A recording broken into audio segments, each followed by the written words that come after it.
Welcome to Ideagen TV. Today we are ecstatic to have our keynote PowerNote speaker with us, Fred Dust. Fred, welcome. Thank you. I've never heard you sound more ecstatic. you know, Fred, we're incredibly ecstatic at Ideagen to be broadcasting this interview with you because you are that original thinker. You're the original thinker, the author of a new book called Making Conversation, and just a regular guy who has a lot of conversations with people. You're having conversations everywhere, and you're leading on that. And so we're so grateful to have you on Ideagen TV today, Fred, for this PowerNote. You know what? I couldn't think of a better place to do it because usually we do this at the UN. So I've rented a townhouse in New Orleans. So I hopefully it gives you a little bit of glamour. Well, it does. It's, you know, and we will be back. We will be back at places like the UN for our summits. And I wanted to, you know, lead into the interview with a little bit more insight for our global audience, a truly global audience. I mean, this broadcast reaches literally every member state of the United Nations. And how would you share with our global audience a little bit about yourself and what you do? Yeah, I mean, and I'll give you like a range of kind of thinking around it. I mean, at my heart, I'm a designer. I'm a creative, frankly. Like I did visual art for a long time. I did theater when I was in kids. I tried to get into acting, which I'm glad I didn't get into. And I really find myself thrilled by the act of creation. So that's kind of what I do. However, most of the work that I do in the space of creation is really trying to focus and advance social good. So for years, I worked with the Obama administration, people like Elizabeth Warren, Vivek Murthy, basically really interesting players thinking about cross institutional gatherings. So we would bring together media, we'd bring politics, we'd bring social sector, a whole range of different people, with the goal of really moving the needle forward. And you need those players at the same table in order to do that. And so that's why when Vivek Murthy got fired and I no longer was working with him on social isolation, he was about to issue an epidemic of social isolation and anxiety in America. I decided I need to take a pause, and I quit my job and wrote a book on how to make the most difficult conversations work through creativity. Well, and you know, these conversations, you know, we just came off, you know, everyone's aware, we came off of what was one of the most challenging years, 2020, in human history. Right. Everyone literally on the planet, perhaps for the very first time in human history, every single person on the planet experienced the headwinds of this global pandemic. And at Ideagen, as you know, we're committed to cross-sector collaboration and the fundamental belief that leadership is now more crucial than ever. Fred, what does true leadership mean to you, and how would you define it? Yeah, I have. Well, so it's a really nuanced term, because I think, George, what's fascinating is some people won't identify as leaders, right? And one of the things that I've had to do, I was working with some folks, an potential presidential candidate, and her people kept talking about young leaders or developing leaders, and I'd be like, yeah, just because you're like 30 doesn't mean you're not a leader. Like, it's like, so I really want to be clear that it's like that. At the same time, often we don't identify as leaders. Like, there are days where I certainly don't consider myself a leader. I consider myself a follower. I'm listening to my team because they're way smarter than I am most days. And so I think what I've learned over this last year and a half is that I've spent every Monday, in fact, George, it's really interesting that we're having this conversation, waking up, looking at the world and saying, what does moral and ethical leadership look like today? Because I find it's changing dynamically, right, based on the week. And so I'm really so for instance, a piece I wrote this weekend, which will be coming out on Medium, is really about why we need to be forgiving people at this point, which is kind of not where we were, a year ago. We were not ready to forgive, and not everyone, but I think there's some people out there who need to forget, need to be forgiven, or forgive themselves at least. And so I'm thinking a lot about what it means right now, today, to be a leader. One last thing I'll say is it's my mission to be relentlessly positive about the fact that we can have hard conversations and we can make things happen and get things out to the world when the news wants to tell you that's not what we can do. So the news hook rides on the fact that we can't have hard conversations. We can do it. The whole premise of the book is by applying creativity to conversations, we can make the hardest conversations of the world happen in really simple and magical ways. You know, Fred, that's an incredible insight, and it really is a thought-provoking question when you think about defining leadership. And I must sort of allude to a recent interview I had with a gentleman, global leader himself, Simon Bland. Simon Bland, who ran UNAIDS. You know Simon, he's now in the UAE. Great guy, great friend, big believer in cross-sector collaboration. And quite simply, he said, you know, someone once said, you know it when you see it, and you also know it when you don't see it. You know, in other words, when it's not there, you know it's not there. And that's leadership. And the other piece combined with that, which I find really fascinating and insightful, is titles don't matter. It doesn't matter if you're the CEO. It doesn't matter if you're the vice president. It doesn't matter if you're the consultant or the person on the front lines or the lowest level person in an organization. You can still be leading, and you probably are. No, George, that's like, sorry, I don't mean to interrupt you, but it's funny. I'm doing this Instagram live television show every Wednesday. And last week I did one on power and speaking to power. And I chose this woman, Sasha Flores, who's an executive administrative assistant, who I met at TED Women here in New Orleans. Oh. And she, when I asked the question of the room, who feels like they're privileged, stand up. Everybody stood up except for her. And then I was like, who feels like they're not? And she stood up and she was like, I had to work my ass to get here, And so I was like, that is power. That is leadership. You're coming with me. And I literally like spent the whole weekend with her. And I just did the Instagram TV with her last week because I was like, who do I know who's one of the leading voices? And it's Sasha. You know, it's like this Black woman in Baltimore who's just like standing up when she needs to. That's right. And you know it when you see it. That's right. You see leadership, and it's not about just the title. It's, you know, someone's leading. Sorry. And it doesn't have to be heroic, right? Like, so it doesn't always have to be standing up to power. It can just be like, let's change the subject. You know, it's like something really simple. Like, it's like, let's not tell that racist joke, maybe.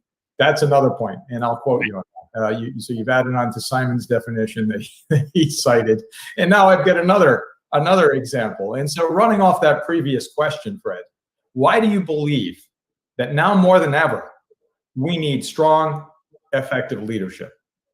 Yeah, I'm going to add to that, ethical and kind.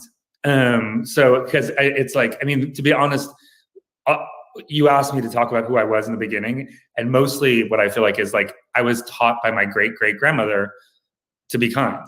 I mean, everyone is always like, oh, I assume that everything you learned from Ideagen. And I was like, yeah, pretty much no. Everything I learned from my great-great-grandmother, because she was first of all, phenomenal storyteller. She was kind. She was a hard worker. She worked in the steel mills at night and a farm worker during the day.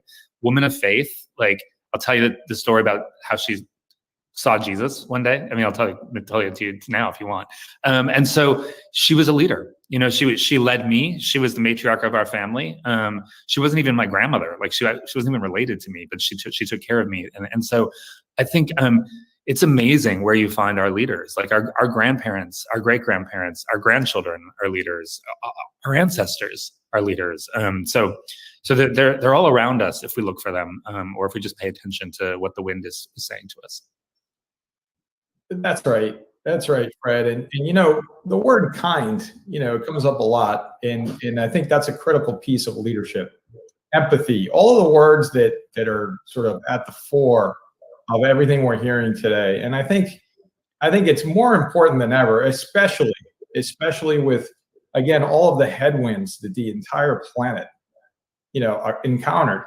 And then just taking it into a little bit of a different direction, the whole notion of, instead of rebuilding, reimagining. You know, sometimes what was happening, or the process, or whatever your day-to-day looked like, maybe that wasn't exactly the right thing to be doing each and every day, or the right, or the most efficient. I'm so into what you're saying. So first of all, just so you know, George, I often start with the word love, because I feel like if you start with love, then maybe if you're lucky, you'll get to empathy. Maybe if you start with empathy, maybe you'll get to understanding. If you get to understanding, you'll get to disagreement. And so I often start with that.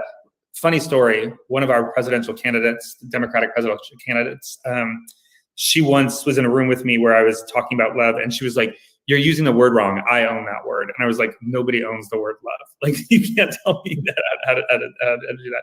But it really does matter that we do that. And I used to do this with my designers, which is I'm like, if you don't believe and love the people that you're designing for, you're not going to make good things for them. And if you think about design as at its most simple being like making good things for the world, then you have to love. Like, you have to love people, you have to love the planet, you have to love a lot of things to design something well.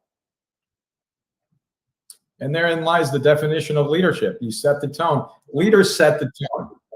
You know, that's one of the most important pieces. It's not like they're putting the manual together. They're setting the tone, and they're allowing that freedom of expression and everything else for the organization that they're involved in to thrive.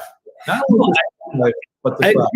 I so agree with that, George. Sorry, I keep I'm just jumping up, but it's like I think tone setting is so important. It's why one of the things I talk about a lot is like set the tone for the conversations you want to have and be explicit about that. It's why like you and I were joking about our hair beforehand, which is like, because I do feel like it feels like we have the exact, we could be anchor people. I would just be in the palace.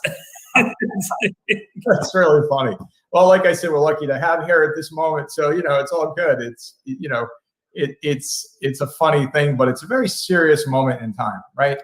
And speaking of global leadership, Fred, you are the founder, that leader of Making Conversation LLC, and you recently released a book titled Making Conversation. That's right. 7 essential elements of meaningful communication. Can you share with our global audience a little bit about the book, or a lot if you'd like, and I prefer a lot. Your inspiration. Where did that inspiration for the book come from? I mean, this is a profound read that I suggest everyone reads, but where did that inspiration come from? It's funny because when you write a book, and George, you know this because you've done this, like you realize that the inspiration comes from ultimately like, oh wait, I was meant my whole life to write this book, although I had no idea. The real inspiration came that day that Vivek Murthy got fired. And I realized that there was no work that was going to happen on kind of bringing community together to focus on battling isolation. And I will say that Vivek and I wrote our proposals at the same time. We sold our books to the same publishers. So we're both at HarperCollins. He's in health. I'm in actually business and self-help. And we were writing the book all the way along. The only thing that's funny, I think you'll think this is funny, George, is that when you sell a book, I'm sure you have this experience, like the agent takes you to like Nobu or some like fancy restaurant wherever you are. And they're just like, the book is yours. You can do anything with it you want. Like, it's like, don't feel like you have to like listen to us at all. And except this is my editor. Sorry. She was like, except for you can't use the word design and you can't use the word dialogue. And I was like, okay, I can deal with that. Like, even though the book was called Designing Dialogue. And then her second point was, and your book is all about how we lost the ability to have conversation in the world. And what the book needs to be is relentlessly optimistic about how we can have conversations in the world. And I was like, that's a different book. And she was like, I know, but it's the book that we need to have. So what's interesting about it is that as you kind of write, you realize it's my great grandmother. I learned about creative listening, which I talk about in the book, which is about listening like you really care about somebody, like you're really connected to them. I write about creative listening because that's connected to my mom. My mom was a really phenomenal listener, and she made listening a real joy. And then she had a stroke when I was 24 and was aphasic and could no longer listen as well. So she would have to hold my face, the side of my face, so that she could actually hear and understand me. And that was for like the last 50 years or 30, 40 years of her life, basically. No, 30 years of her life. I am not 64. It's like, so, but, and then, it's like, so many elements that kind of remind you. George Papandreou, who George, you might know, former Prime Minister of Greece. Like, I'm doing a talk with him later this week, but he taught me so much about how to have conversation, how to manage crisis, because I was working with him during the Greek crisis.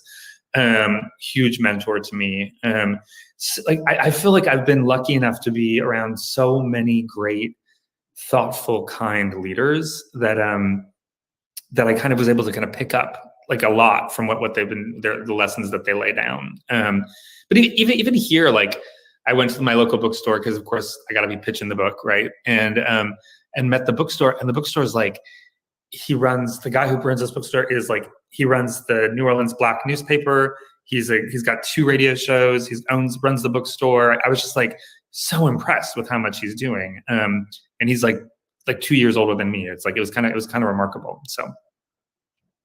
Exactly. And Fred, just in your description, you can hear the passion of why you wrote the book. I mean, and what it's like to go through that process. It's not a simple process. That's why we're so inspired that you've given this gift. You've written this gift for the world. It's a gift. It's a gift. Everybody, let's put it this way. I believe everybody has a book in them. Everybody has a book in them. Everybody has a story, and they're all unique stories. Your story is one of the most powerful, unique stories. This book is so powerful that it can change your life. And so, and sometimes it's in the simple things in life. The conversation. I always remember something my grandmother taught me, which is really simple. Things like, listen, ask questions, listen to the other person. And it's exactly like what you're describing. I mean, it's a lost art to be able to just listen. Yeah. Stop and listen. And by the way, when you're speaking and you're saying a whole bunch of monologue and everything else, what do people come away with? They come away with how they felt, not what you said. That's right. If you allow them to speak, they'll feel good because they were able to share their story with you. And you'll remember bits and pieces of it, but you'll also remember how you felt, and so will they. Yeah, I mean, in fact, let's practice a little something from the book. So this is a little bit of a surprise, but in the book, I talk about a thing called illuminations. I don't know if you remember. It's like a little 2-page section. It's about how to tell the perfect, very short story. And I'll tell you my great grandmother's very perfect illumination, if that's okay. So my great grandmother, as I mentioned before, was a steel foreman in the steel mills. She didn't want to quit after the war, so she kept on working. She was the kind of woman who would basically come home every morning and be like, I am ready to lay down and die. Like, I'm like so tired. So one morning she was walking up the long driveway to her house and she sees a blue figure. This is a black figure because I have a Band-Aid on. Sees a blue figure gradually coming down from the road to hover above her. And it's sexy Jesus, and he winks at her. And that's it. So I think of that as the perfect story. Why? Because it has a bunch of principles to it. So it's 20 seconds, maybe 30 seconds. It illuminates something about her. You learn that she's a woman of faith, and that faith is what gets her through. You learn that she's a hard worker. It leaves you hanging, literally. Like, you're like, okay, what next? And she doesn't tell you. So you're going to come back to the porch swing tomorrow because you want to hear that perfect story, right? Or you want to hear what happened the next day. And it ends with a twist. And we love stories with a twist. So I really urge you to practice. It just kind of like reveals a little bit about you that you wouldn't know otherwise. So Fred, moving on, because there's so much we need to cover. What are the 7 essential elements of meaningful communication, and how have you applied them throughout your career as a global leader? Yeah, and let's just be clear. Like, there's 7 C's, and that's partially because when you write a book like this, that's what your publisher wants. Like, so for instance, like the chapter called Clarity, which is chapter 3, which is about how to kind of get clear on your terms, was originally just called Talk Normal, because arguably Talk Normal is a simpler way to say clarity. But so the 7 are commitment, creative listening, clarity. I'll probably get these out of order. Context, which is the spaces you have things in. Constraints, change, and create. And they're not a methodology, though they sound like it. I consider it an approach, but I do think there is value to going through it in order, because often you can't get to create without actually kind of going through change and without kind of going through some of the earlier steps. Although in a typical, if you were to see me in a normal world where I'm giving a lecture, I would always start with change, or I'd always start with create, which the idea is that if you can't talk to somebody, just make something together, which has real value, by the way. That's the same as having a conversation with somebody. If you're making something together, if you and your grandfather were working together to make that concert, like it would have been a great bonding experience. And so there's all kinds of various lessons. Like there's the illuminations. There's also what these little chapter breaks that I call conversation breaks that I think have some of the best lessons in them. So one of the most important chapters in the book is a small, short 4-page chapter that the whole book hinges around, and it's called script spotting. And George, I don't know if you remember that chapter at all. I do. So that chapter is really, the rest of the book hinges on that short chapter. And it basically says there are embedded scripts in every space that we enter, in every conversation we enter, in the rules of the agenda that is set. And if you can't see those scripts, if you're not good at spotting scripts, then you can't, you end up living by conversations that you might not want to live with. So spaces are haunted by the conversations that happen before them. It's why if I say, where were you in 9/11, you'll remember, right? And it's like why for a lot of people who woke up in bed with their spouse, I often recommend get rid of that bed, get a new bed if that's what you remember from 9/11. These things, I will remember my dog died 5-6 weeks ago. I will remember exactly where I was when my dog died, and that house is definitely haunted in a good way by the dog. My great grandmother used to tell stories on a wooden swing, and anytime I see a wooden swing that swings, like a 2-person one, I immediately am kind of haunted in a good way by my great grandmother. But there's also these places where something bad happens. Often there's an office in the building that you're in where everybody always gets fired. I don't know if you know those spaces, right? There's always something always goes bad wrong there. That's where they get fired. And that's probably not a great place to have conversations because you might find that you're haunted by them. So really basic things like make the table for the conversation you want to have, and that can be virtual. So literally I have a notepad in case, George, you said something really brilliant. I have one word so far, but I'll capture more, I'm sure. And then I have water, and I've got some books I'm bringing to the bookstore around the corner after we do this conversation. But I purposely set the table for what I wanted here. There's no phone here, there's nothing else here. My husband and I purposely set the table for the conversations we want to have every night when we have dinner. And so I think it's a really important thing, and you can do that virtually, as you know, as well. That's right. Absolutely. And I think all of that context, Fred, is what we're talking about here. I mean, this is the important element of connecting, collecting, and nurturing the dots that come across. You as a communicator, as a designer, as a thinker, you're at the point where you appreciate the whole notion of cross-sector collaboration, right? Especially as it relates to social impact. And we've seen in your bio that you've helped groups from media and finance to retail and health, especially at IDEO and everything you've done. How were you able to make these conversations so impactful and at the same time create that cross-sector collaboration across this broad range of sectors that you've worked with? Yeah, and I'll do one that I've done that came from recently. I work as a designer with Rockefeller Foundation, and we early in the year did a series of pandemics data conversations, and I designed all the convenings. And I was at first they were it was Google and foundations, and I was and you could already tell by the questions they were asking, oh, we want data of Black protesters and whether or not they're being affected by pandemics. And I was we are not going to be talking about Black protesters unless we have a Black protest movement in the room. And so we really diversified. We had behavioral scientists. I had a Black reverend from the South who's a friend of mine. We had scientists, we had technologists, we had philanthropy and foundations, and we had private sector, obviously Google and organizations like that. And we did 6 sessions in 3 weeks. People never left. Nobody left. This was during the fires in California, George. And so people would have smoke in their rooms, and I'd be you can go, feel free to go. And they wouldn't. And so I did a lot of things to really humanize things. So the very first session that opened, it was the day after Chadwick Boseman had died, and Chadwick Boseman, Black Panther, Chadwick Boseman in general, was somebody who I really was sad. I just read this morning that he won a posthumous Grammy, Golden Globe, first Black man to get a posthumous Golden Globe.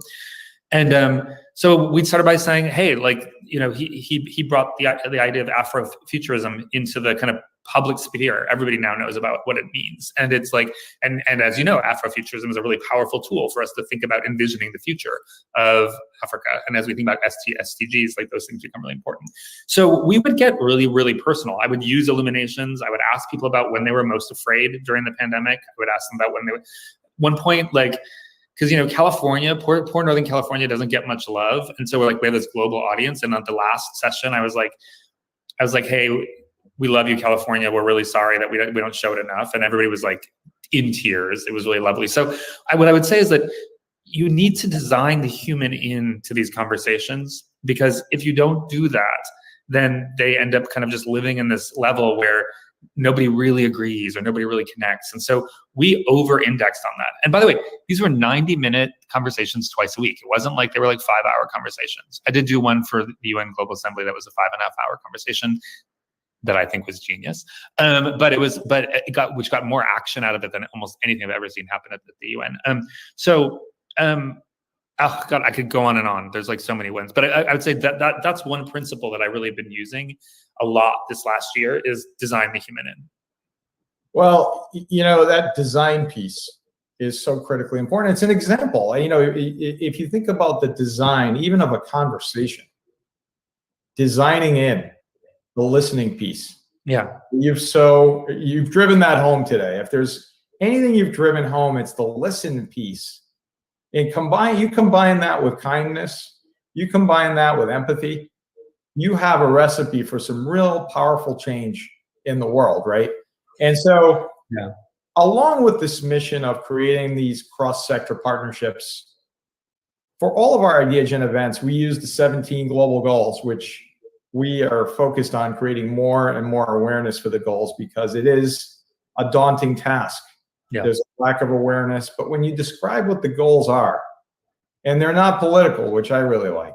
Yep. They're not political. You're trying to bring everyone together to achieve these 17 global goals, no matter where they're from or what they're doing, to your point, with kindness and empathy to change the world, right? That's right.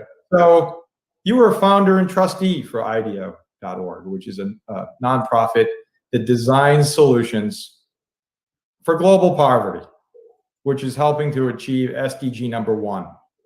Fred, what other projects or initiatives have you been involved with that work toward these global goals? There's so many, I know. Yeah, I know. I want to be really honest. I was the incubator for the institution. So as part of my organization, Jocelyn Wyatt was the founder. I gave Jocelyn and Patrice a year and was like, you guys think about what it is. And we agreed finally that it had to be a 501c3. George was a controversial thing because it became very quickly a competitor for IDEO. But it was also interesting, George, it was our greatest experiment in diversity and inclusion. Because you had to rely on global designers. And so the way we designed it, they hated it because I forced them to have fellows that were coming from all over the world as their designers. But it was because I wanted design to kind of spread everywhere we went. And it really worked. God, I'll tell you some of the funniest things I've done. Did a lot of work on rural healthcare distribution in India. And so spent a long time in is it Bihar? Whatever, it's the northernmost state above Delhi, where you'd spend it would take you like 10 hours to get to a village and then 10 hours to get home to do the interviews that you had to do. And one of the only places I ever fell asleep standing up. But what was interesting about that one is, I'll just give you a really interesting insight from that. And then, because there's so many, I'm really focused right now on climate, partially because we haven't been talking about climate that we have pandemic, right? I mean, it's like that is climate and data, whatever, totalitarian states, things like that, all added up to pandemic. But I would say that what's so interesting is that when I got into the field, the team had already come to the conclusions because they talked to all these doctors in local villages, and all the doctors were like, oh, we're doing this because we want to do this to save the world. And I was like, you mean so nobody said they're doing it because of money, and nobody said they're doing it because of power or prestige or whatever? And I was like, that's interesting. Let's just go back out and talk to people, but let's not ask them questions. Let's just like listen. So we went to the field, and the first doctor that we went to, pretty bad doctor, like not very good, didn't really pay attention to his patients, but he had the only generator in town. And so basically he was the center, he was the mayor for the town. Everyone came to charge their phones there. And so when you really started talking to him, he was like, look at this, I'm like a big deal here because I've got a power generator. Or my favorite was a woman who was a maternal health care worker who didn't even look at her patients. And then when her patients would go away, she'd go over to a piece of equipment that was in the corner, unveil it. It was a sewing machine, and she would sew, and she would sing and laugh and be happy. And we were like, oh, you seem really happy when you're doing that, a little more different than when you're with your patients. And she was like, well, you know, if I could, I'd be a fashion designer. That's what I really want to do, but I just do this to make money. And so that's not a way of dissing them. What that's saying is we have to understand that in many ways we're more common. I know this is going to be controversial to say, but we have more commonalities across our species than differences. You know, we all cry and laugh and wail when we mourn and protest and fight and gorge ourselves and sleep. Like, it's like these are things that we do, you know. And I often feel like it's better for us to be looking at the commonalities. George, the last thing I'd say is, like, you know, I think I talk about this in the book. My favorite movie when I was a child was Harold and Maude. And Harold at some point says to Maude, like, you're so good with people. How do you do it? And she's like, they're my species. And I just love that. Like, it's like, we are a species. That's I think that wraps it up with a bow. And your perspective on how important making conversation is. And so, Fred, what are your goals for 2021? Gosh, we're already in March. It's March, and we're beyond what this pandemic impact headwinds have impacted on the world. And so, what is this new normal, and how are you going to achieve your new set of goals for this year? Yeah, I mean, so I'll tell you, it's an interesting time because I just took a little bit of vacation. And so what's interesting is that I came back from vacation with my team, and I was like, is this what you want to be doing? Like, I want to make sure that you want to be focusing on what we're doing with making conversation, because imagine it's the end of the world. I want to make sure you're doing the most important work of your life. And it was really sweet. They all are like, we are committed to this. I would say we have a couple of small goals and some big goals. I want to learn how to surf. So I started that last week. That's the small goal. But also, it's a great way to commune with the earth in a really interesting way, and a great way to think and write. Our work at Making Conversation is relentlessly spreading stories of people who've gotten through the hardest conversations of their lives and done it using whatever they had at their hands, you know, like whatever they could make to make that conversation work. Because I feel like that's so counter to what everyone else wants to tell you. That's counter to what politicians want you to know. That's counter to what you know, it's the news wants you to know. But so, you know, I think I mentioned to you, like, I spoke with the Department of State last week on diplomacy. Super happy that they're really interested in the book and the way they want to do. But so that's our goal. But I think the real goal in the end is to save the earth. I know that's really crazy, but I kind of want to save the planet. And I sort of believe we're going to do that one conversation at a time, and we just have to keep doing it. And that's the work we have to do.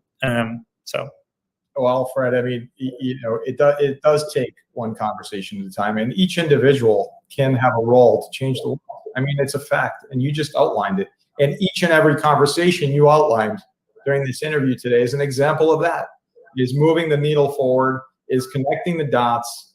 Obviously, you need to collect those dots, and then you need to nurture those dots, because if you don't keep that connectivity in place, nothing happens. And you need to, it's funny. My team, if you saw them, they look like a superhero team. Like they're amazing. Like there's a conflict negotiator designer who can also ride a motorcycle and shoot an AK-47 because she had to be in conflict zones, right? So it's like I have a surfer / neuroscientist / whatever. And I think and I met a little bit of your team today, like pulling together like that superhero team so that you can be like the best you can be and they can be the best you can be is so important. And I think you and I are both pretty good at doing that.